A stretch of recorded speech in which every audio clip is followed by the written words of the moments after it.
9 years ago, I started saying yes to something simple, but uncomfortable, going places I had never been before.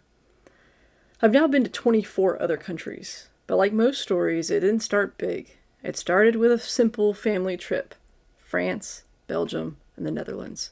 Structured, safe, planned. And then everything changed the first time I traveled alone. I got super serious at some point about traveling to South America. Argentina had definitely caught my eye, Uruguay, and Chile. I read about them, got fascinated with them, and then the travel bug hit real hard. I had the realization that I could just, in fact, go.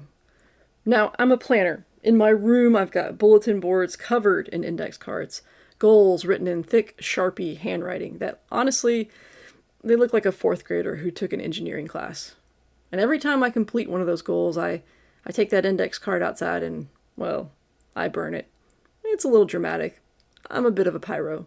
But there was one card in particular I couldn't burn. There's this neon pink index card that simply said, South America. I took that card with me. I traveled from Raleigh to Atlanta, down to Buenos Aires, and eventually to one of the southernmost cities in the world, Ushuaia. From there, I made my way to a tiny village in Patagonia called El Chatan, sitting in the shadow of a massive, jagged peak, Mount Fitz Roy. Now, I'm not a mountaineer, but I do love to hike. And on my second day there, I decided to take on the big one, a 10-kilometer hike up and a 10-kilometer hike back down. The first few kilometers, they were fine, beautiful, even just quiet trails, barely any people, incredible views. I felt strong. And then came the last kilometer. I had read about it, but reading about it and standing in front of it are two very different things. Suddenly, there were signs everywhere, warning signs in multiple languages. And if you ever hiked outside the US, you know it's not a good sign. This last stretch was brutally steep. It was about a 40% incline. Loose rock, thin air, tiny switchbacks that felt like they just went nowhere. It took me an hour and a half to go 1 kilometer.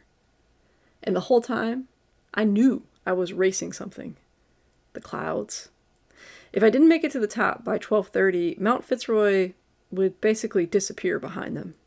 So I kept going, step by step, break by break, doubt by doubt, until finally, I made it. 12 o'clock, noon, on the dot. Right on time.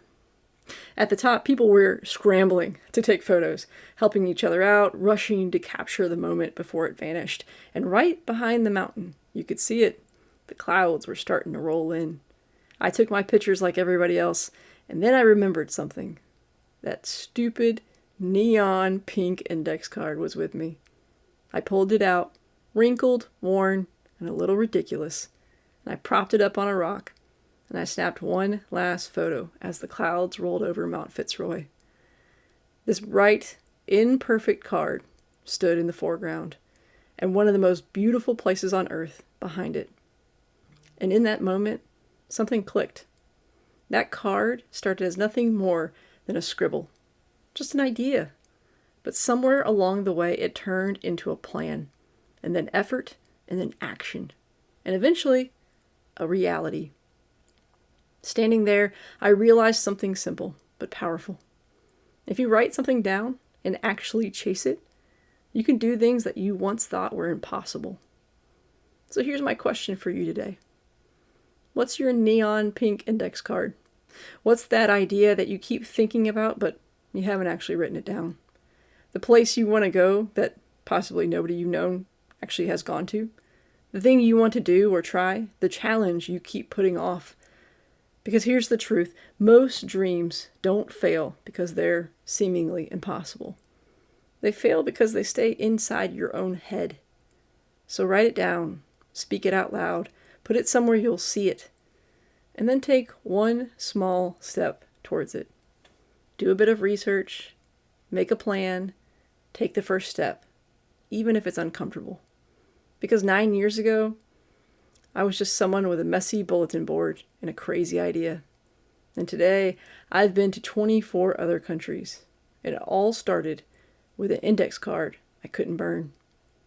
So go write yours, and then go and see how far it takes you.